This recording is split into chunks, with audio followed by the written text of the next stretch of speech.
안녕하세요 everyone. Welcome to part 2 of my June mission for K Influencers Academy 2024.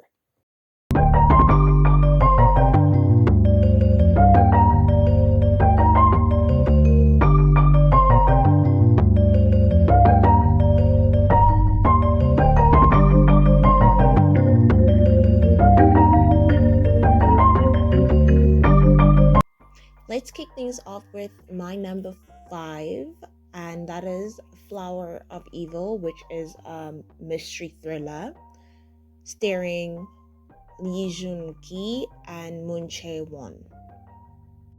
어떤 진실은 단 한순간에 내 삶을 폐허로 만들어.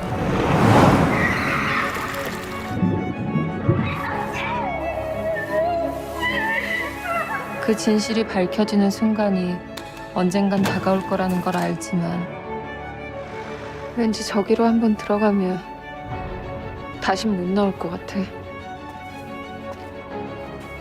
이번 사건에서 도민석이 사용했던 것과 완전히 똑같은 물건을 사용했습니다. CCTV에 그대로 나와 있듯이 계획하고 준비했어요. 진짜 위험한 놈이에요. The story revolves around Baek Hae-sung, played by Lee Jung-gu, who's a man who has hidden his true identity because he has a dark past, and his wife, Cha Jin-won, a detective. They are a loving couple who have a beautiful 6-year-old daughter and live happily. Now things start to take a turn when Cha Jin-won and her team start investigating a series of murders that happened 15 years ago. And as she's digging into these murders, things surface that might actually lead to her husband being a suspect, her husband being some person of interest. As the series drama progresses, a lot of things start to unfold, and I have to actually highlight this part. This is the part where I established that Baek Hae-sung was a psychopath. This is a scene where he is practicing how to smile, meaning that him smiling throughout the series was not genuine, it was fake. At number 4, we have one of the scariest Korean horrors I've ever seen, and that is The Wailing. The cast has such great actors, but there's just too many to mention. I'm just gonna mention Kwak Do-won, Hwang Joo-min, and Chun Woo-hee. 요새 자꾸 동네에서 사람 죽어나가는 거 싹 다 그 일본 양반이 오나 새끼들 일들아니오.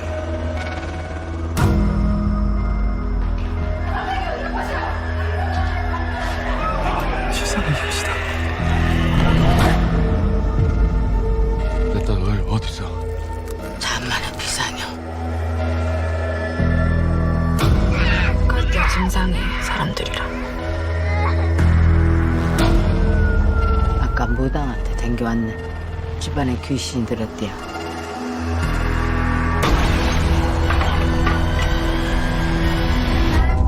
그 그놈이랑 뭐 연관이 있는 거요? 그냥 반 사람 아니오.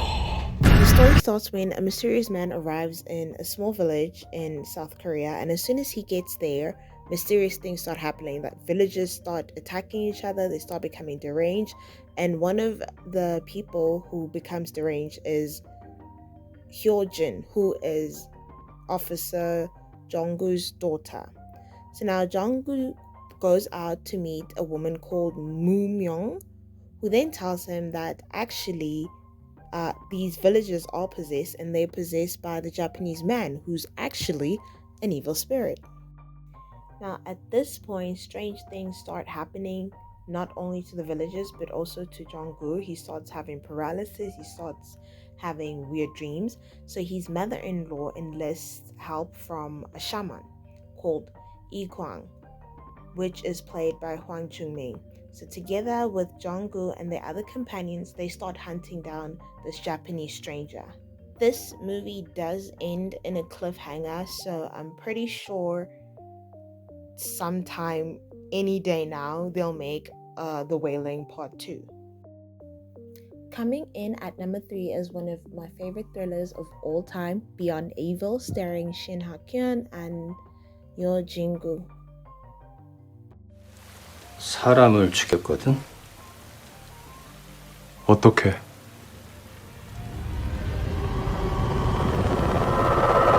어떻게 죽였는데?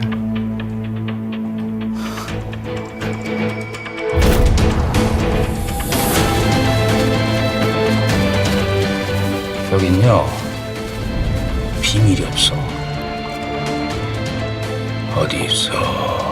누군가 다 보고 있거든. The story follows two police officers, played by Shin Ha-kyun and Yo Jin-gu, who are investigating serial murders and are trying to find the serial killer in their small town. Now, them investigating all of this leads to them uncovering even more secrets that they had not anticipated at all. The writers did such an amazing job with the script because with every character we meet, we learn something new about them. We learn about a different side to them. And then that makes us question their innocence. I was suspecting them as a serial killer. I've never had so many suspects in one drama than I have with Beyond Evil. I even suspected the two main characters at some point. That's how great it is. I am not going to give too much away because I honestly believe that you have to see it for yourself. This is an amazing series. At number 2, we have a horror/thriller called The Revenant, starring Kim Tae-ri and Oh Jung-se. 밖은 다른 세상. 문을 열면 그곳엔 악귀가 있다.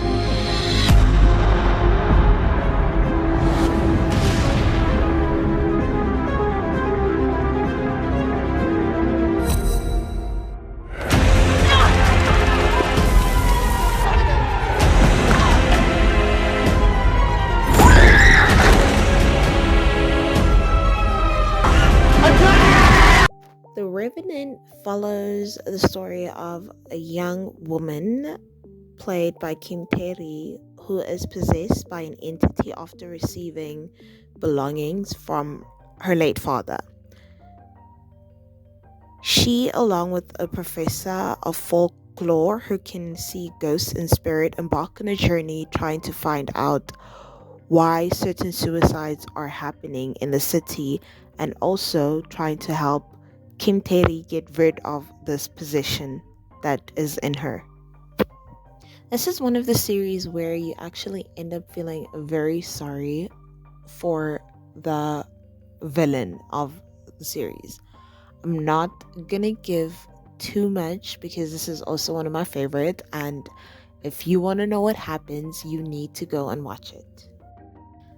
And at the number 1 spot, we have Strangers from Hell, also known as Hell is Other People, which is a thriller starring Im Si-won and Lee Dong-wook. 서울 사는 사람이 아닌가 봐? 아, 지방에서 올라왔어요. 잘 부탁드리겠습니다. 아니야, 내가 잘 부탁해야지. 아무래도 여기 사람들이 되게 이상한 것 같아. 뭘 쳐다봐요.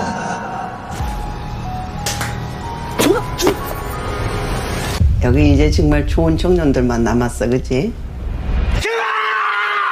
The story revolves around Im Si-won's character Yoon Jong-woo, who is a 20-something-year-old guy who moves to Seoul after getting an internship in a company. So because he is low on money, he comes across a dormitory called Eden Dormitory, which is very cheap, though it is shabby looking. He decides to stay there until he has enough money to find a better place. As time goes by, Jong-woo starts feeling discomfort staying in the dorm, and he seems to take a very strong dislike to the residents, including his next door neighbor, who's played by Lee Dong-wook. Bullying and assault occurs in the dorm, and it seems like every time Im Si-won's character is a victim to that, Lee Dong-wook's character is always there to save him. So as the story unfolds, there's a couple of murders that happen, and prime suspect, we all suspect that it's Lee Dong-wook, whereas in actual fact, the suspect seems to be Im Si-won's character. And all this time, Im Si-won was actually hallucinating every single time he had a conversation or interaction with Lee Dong-wook's character, because that character did not exist. And that's a wrap, guys. Thank you so much for watching. Don't forget to give my video a thumbs up, hit the subscribe button, and share. See you next time.